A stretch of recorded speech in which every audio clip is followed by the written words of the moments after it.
ओम गणेशाय नमः। तो मित्रों, आज बात करेंगे हम शुक्र ग्रह की, शुक्र देवता की, शुक्र वीनस प्लेनेट की। 7 अगस्त को शुक्र अभी कर्क राशि में आएंगे। तो ये पार्ट 2 मैं बोलने जा रहा हूँ। पार्ट 1 में पहले बोल चुका हूँ। तो देखिए, पहले पार्ट 1 में क्या था। पार्ट 1 में ये था कि 6 जुलाई को शुक्र कर्क राशि से सिंह राशि में आए थे। आप कंफ्यूज मत होइएगा, सिंह राशि में आए, उसके आगे वो बढ़ते गए, फिर बाद में बीच में वक्री हुए और 7 अगस्त को जो वो 6 जुलाई को जहाँ से चले थे वहीं वापस पहुंच गए और वापस कर्क राशि में गए। तो इस बार क्या टिपिकल है, क्या पर्टिकुलर है, क्या विशेष है, ये है विशेष क्या है, वो ये है कि शुक्र ग्रह वो कर्क राशि में जा रहे हैं 7 अगस्त को वक्रत्व के कारण, रिट्रोग्रेशन के कारण। तो this time the Venus will be in Cancer zodiac from 7 August because of the retrogression. 6 जुलाई को ये सिंह राशि में गए थे, वहां से आगे बढ़े, फिर वक्र, तो retrograde means it goes back. तो वो पीछे मुड़े, इतना पीछे मुड़ के और इतना ट्रेवल किया कि 7 अगस्त को वापस जहां से 6 जुलाई को चले थे वहीं पहुंच गए। तो ये अब इसमें एक और स्पेशल चीज है, वो बता देता हूं। वो ये है कि इस बार ये जो कर्क राशि में शुक्र हैं, ये एंट्री पॉइंट पे ही आश्लेषा नक्षत्र में आए हैं। नक्षत्र में नॉर्मली क्या होता है कि जब सीधे मोशन में होते हैं तो दूसरा आता है, पुनर्वसु आता है, फिर पुष्य आता है, लास्ट में आश्लेषा आता है। बट अब ये रिट्रोग्रेशन में है, ये वापस मुड़ के जा रहे हैं, इसलिए the Venus will enter in Ashlesha star नक्षत्र, और ये बुध का नक्षत्र है। तो ये जो शुक्र है वक्रत्व के कारण कोई भी ग्रह बहुत फ्यूरियस या विद फुल फोर्स एनर्जी के हो जाता है, बहुत पावरफुल हो जाता है। पर नक्षत्रों में बुध में आ रहे हैं, बुध के लॉर्डशिप में आ रहे हैं, तो इसलिए ये अपोजिट हो गए शुक्र और बुध। One is Budh the planet for importance, Venus is for भोग और विलास। तो इसलिए ये इतने ज्यादा इफेक्टिव नहीं होंगे in one direction. What is that direction?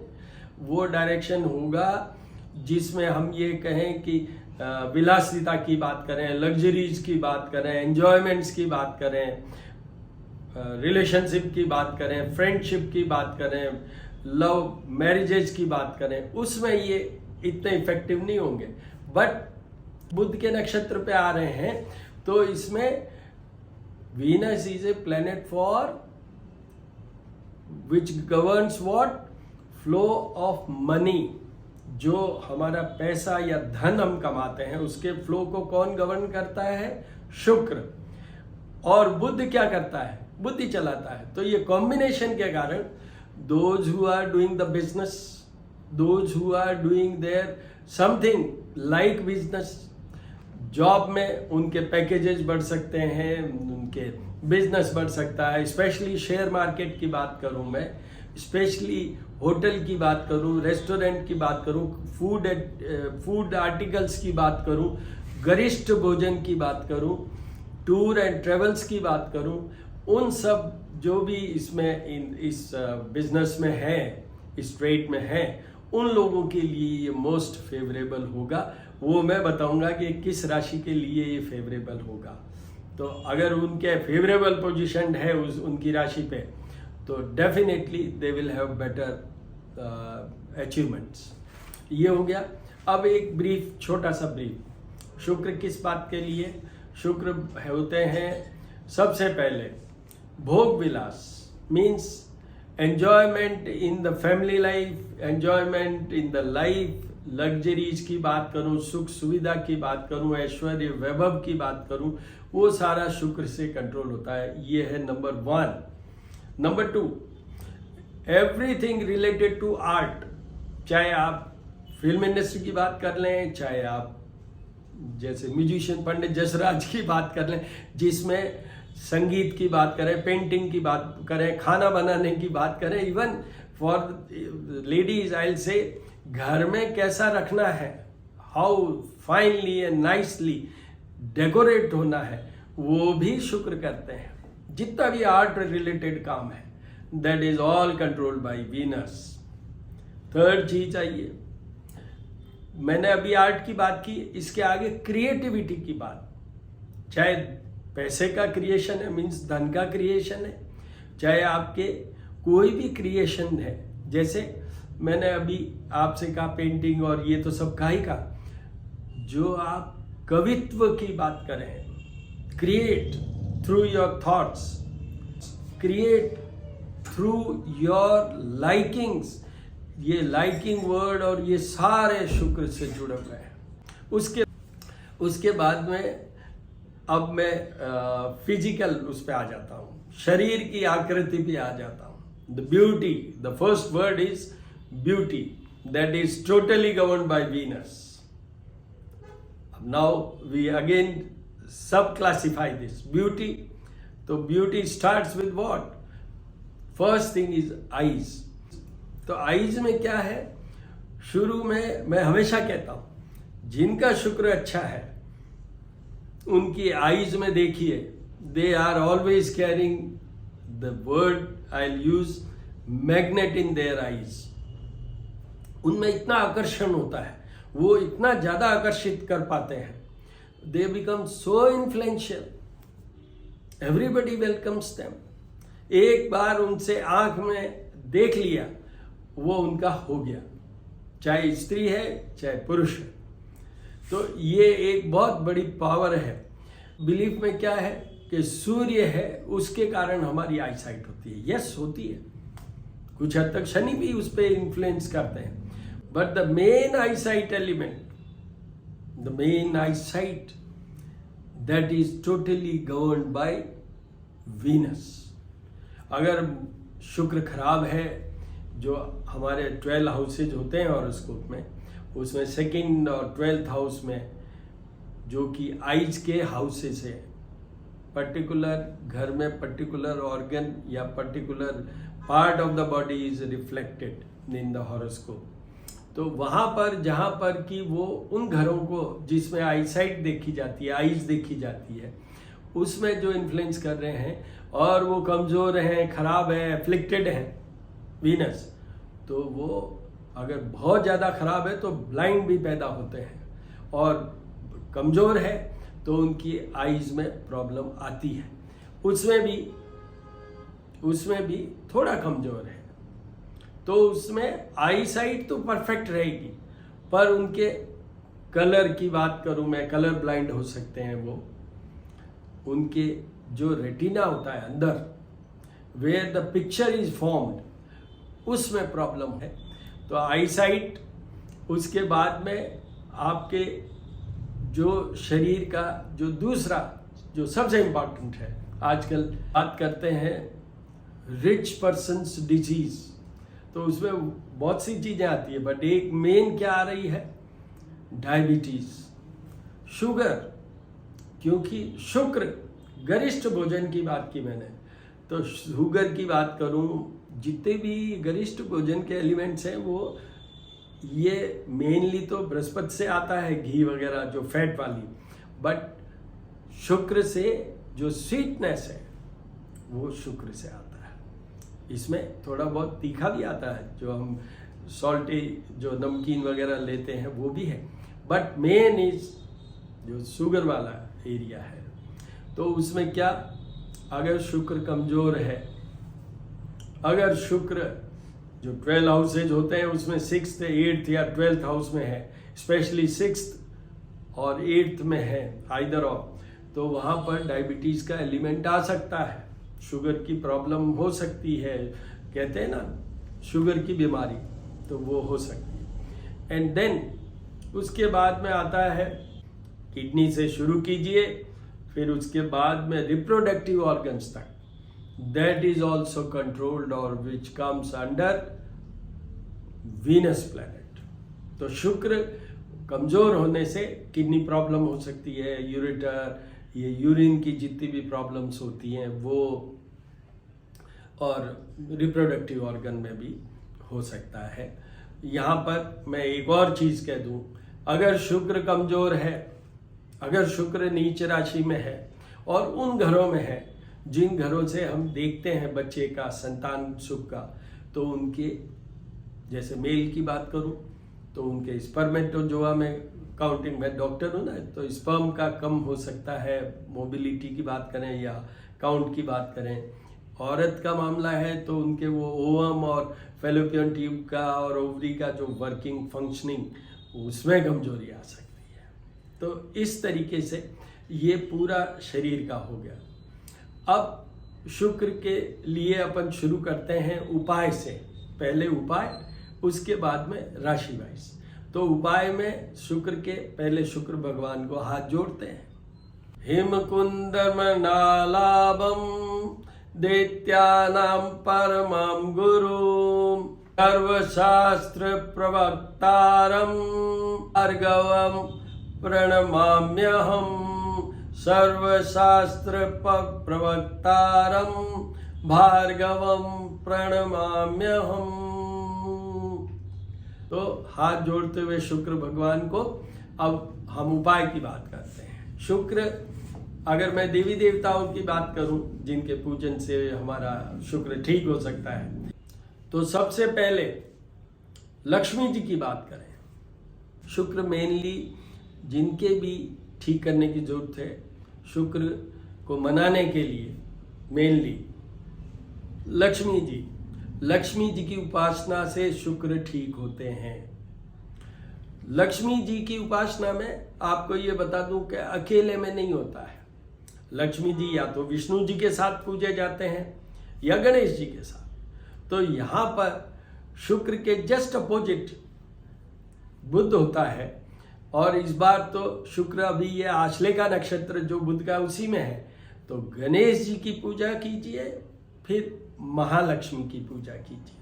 तो गणेश जी की पूजा में क्या है, अब फटाफट बता देता हूँ। बाकी श्री करणी ज्योतिष एवं वास्तु शोध संस्थान जो मेरा YouTube चैनल है, वहाँ शुक्र के, बुध के बहुत से पड़े हुए हैं वीडियोस, उसमें आप जाके देख सकते हैं गणेश जी की कैसे पूजन करना, लक्ष्मी जी का कैसे करना।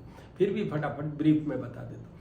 गणेश जी को सबसे पहले उनको जल से और फिर दूध से अभिषेक कीजिए गणपति अथर्वशीर्ष के साथ, और उसके बाद में उनको वापस जल से स्नान करा के पहुँच के उस पर सिंदूर घी कर मिला के और लेप कीजिए, नहीं तो तिलक कीजिए।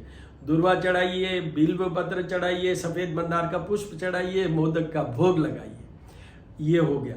उसके बाद में मैं यहाँ भोग के लिए बता देता हूँ, 1 इलायची, 2 लौंग और गुड़ और मिश्री, ये हर एक के लिए होना चाहिए। गणेश जी के लिए विशेष आगे क्या है, इनके ऊपर मोदक। उसके बाद में लक्ष्मी जी की बात करें। लक्ष्मी जी के लिए, लक्ष्मी जी को भी जल, दूध, पंचामृत तक, लक्ष्मी जी के लिए जल, दूध और पंचामृत तक करिए अभिषेक। तो सबसे पहले हिरण्यवर्ण हरिणीम सुवर्ण रजस्रजाम चंद्रायणमयी लक्ष्मी जातवेदो माँ आवह, इसके साथ में ये YouTube से आप सुनते हुए वो अभिषेक कीजिए। फिर दूसरा कनक धारा स्तोत्र। कनक मतलब गोल्ड, गोल्ड का फ्लो। तो गोल्ड में एक गोल्ड होता है, गोल्ड सोने की बात करें गोल्ड की, एक गोल्ड होता है to a point of energy, आपके शरीर को स्वर्ण का बना दें, वो होता है कनक धारा। और तीसरा, आपके बॉडी के अंदर, ब्रेन से लेके और बॉडी के अंदर हमें जो एलिमेंट होता है ना गोल्ड का भी, तो उससे आपका प्रभावित करें तो शुक्र का फ्लो बहुत अच्छा होगा, तो मनी वाइज रिचनेस का बहुत होगा। कनक धारा स्तोत्र इसके लिए है। तो कनक धारा स्तोत्र का क्या है, अंगम हरे पुलक भूषण माश्रयंती भृंगांगनेव मुकुलाभरणम तमालम, ये कीजिए, इसके साथ अभिषेक।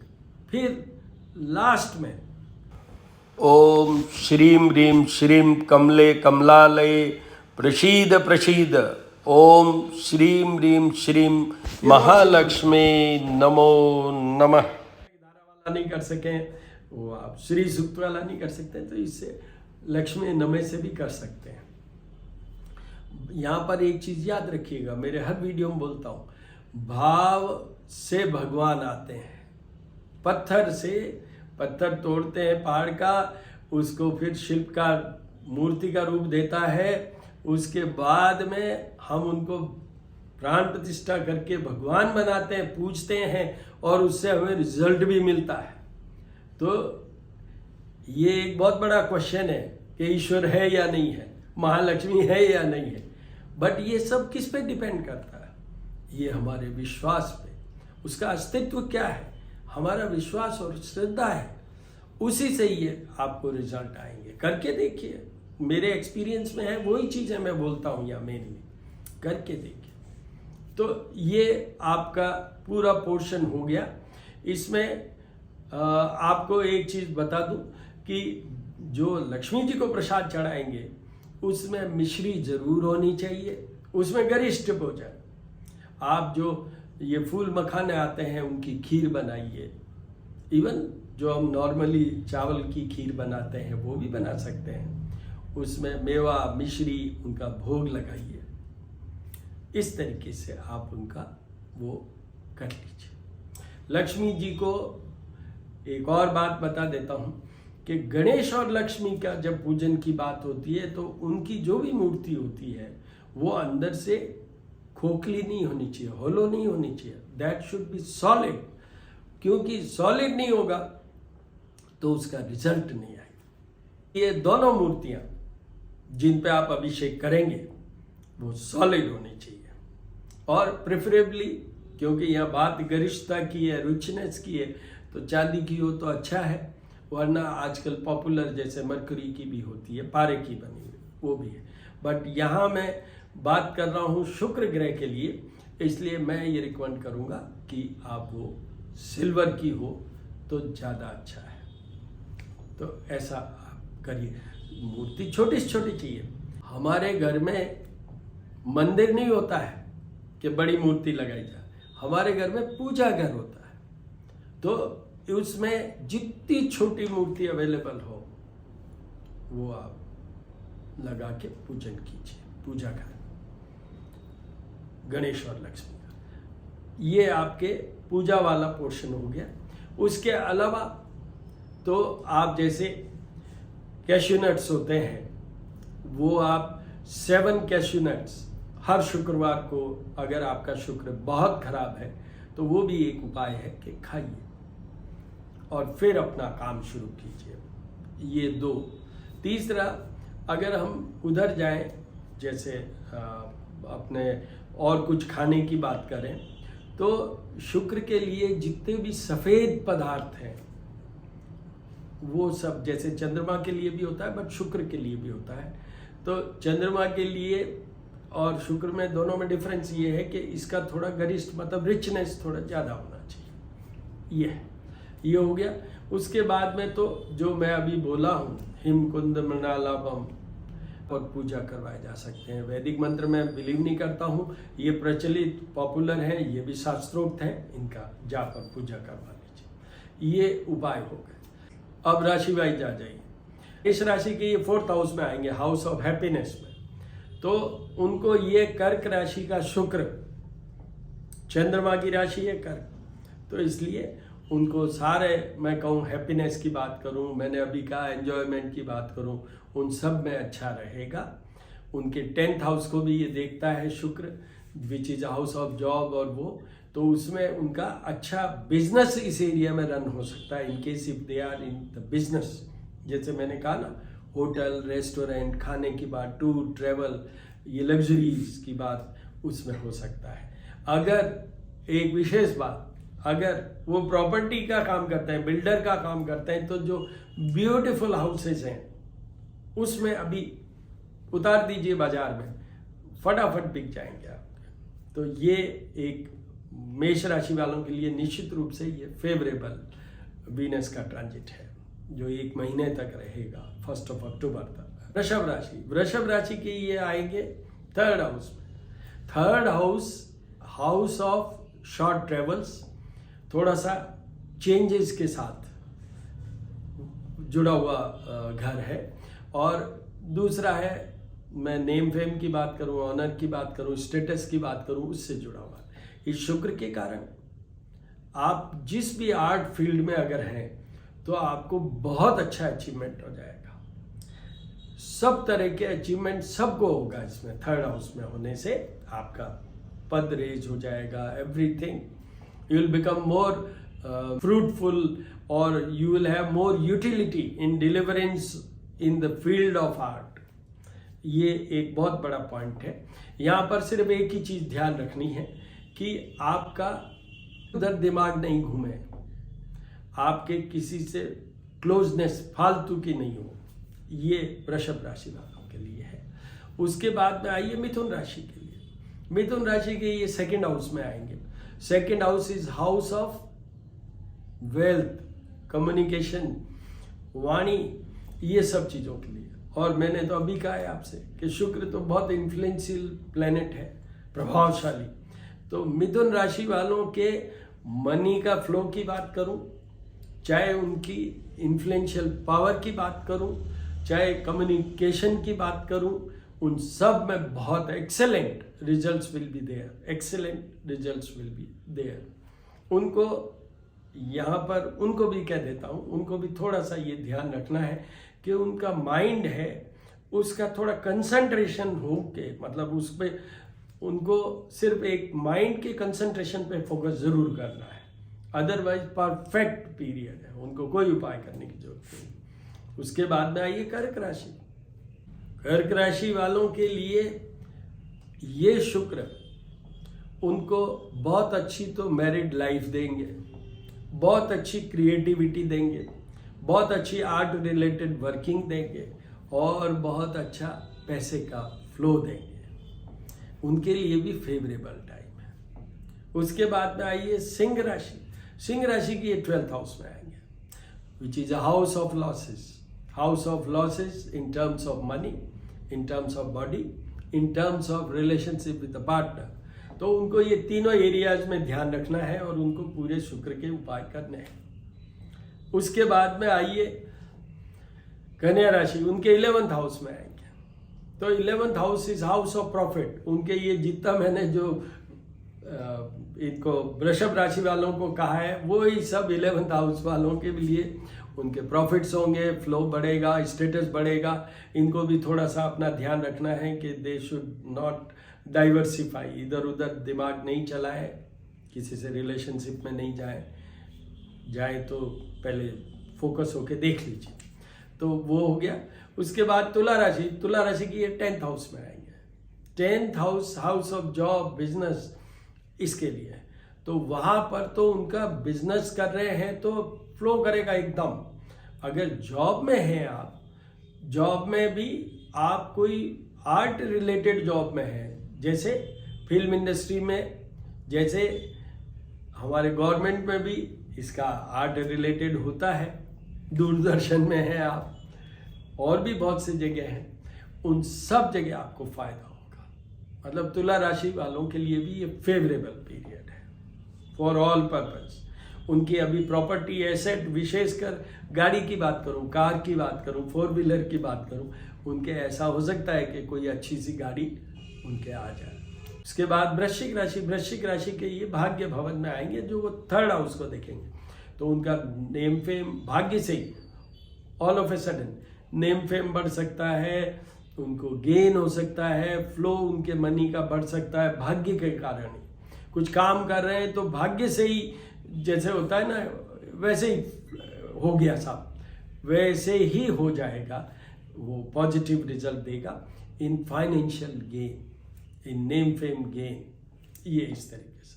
उसके बाद धनु राशि के ये आएंगे 8th हाउस में। तो मनी वाइज तो ठीक है, क्योंकि 2nd हाउस को देखते हैं, फिर भी थोड़ा कम होगा, but they should care for their health and the relationship. उनको सारे उपाय करने इसी 2 एरियाज के लिए। वो इसमें ऐसा भी हो सकता है जो ये बहुत सारे फालतू के एलिगेशंस आ जाते हैं, कैरेक्टर असैसिनेशन की बात करूं तो उनको थोड़ा ध्यान रखना है। उसके एडिक्शन का भी ध्यान रखने की जरूरत है। उसके बाद में आइए मकर राशि के ये आएंगे 7th हाउस में, which is house of partner. इस घर का शुक्र कारक भी है, तो उनकी हस्बैंड वाइफ की रिलेशनशिप, जिसकी शादी नहीं हो रही है, जिसको रिलेशनशिप में कुछ प्रॉब्लम है, उन सब के लिए ये अच्छा पीरियड है मकर राशि वालों के लिए। उनको कोई उपाय करने की जरूरत नहीं है, पैसा भी कमाएंगे, रिलेशनशिप भी बनाएंगे, एंजॉय भी करेंगे, ये सारे सुख उनको आएंगे। उसके बाद आइए कुंभ राशि के ये 6th हाउस में आएंगे। शत्रु, रोग और पीड़ा का घर है, तो वहां पर क्या चीज है, 6th हाउस में आपको रोग दे सकता है। रोग क्या, मनोरोग क्या, कि आप अननेसेसरी के ये जो ड्रग्स की बात करूं या लिकर की बात करूं या ऐसे ही कोई मतलब किसी में आप इन्वॉल्व हो सकते हैं, एडिक्शन में जा सकते हैं, आप फालतू के रिलेशनशिप में जा सकते हैं, ये जरूर ध्यान रखिए। साथ में वो जो मैंने सारे जितने भी एलिमेंट्स बताए हैं, right from the eyesight to everything, वो भी प्रॉब्लम में आ सकते हैं। और इनके बिल्कुल सामने होता है बेडरूम, जो 12th हाउस, तो वहां पर थोड़ा सा ये हो सकता है कि आपके ऐसे बिहेवियर से जो कि एक्सेप्टेबल नहीं हो आपके पार्टनर को, उसके कारण हल्का सा झगड़ा हो सकता है। तो ये कुंभ राशि के लिए है। अगर कुंभ राशि वालों के कोई शत्रुता है तो यही पीरियड है जिसमें उन नेगोशिएट करें, और वो नेगोशिएट में ही और शी विल ज्वाइन यू, आपकी शत्रुता खत्म हो जाएगी। ये कुंभ राशि। उसके बाद आइए मीन राशि के 5th हाउस में आएंगे। संतान का घर है, लव का घर है, आउटपुट परफॉर्मेंस का घर है, ये सारे एरियाज में उनके बढ़िया रहेगा।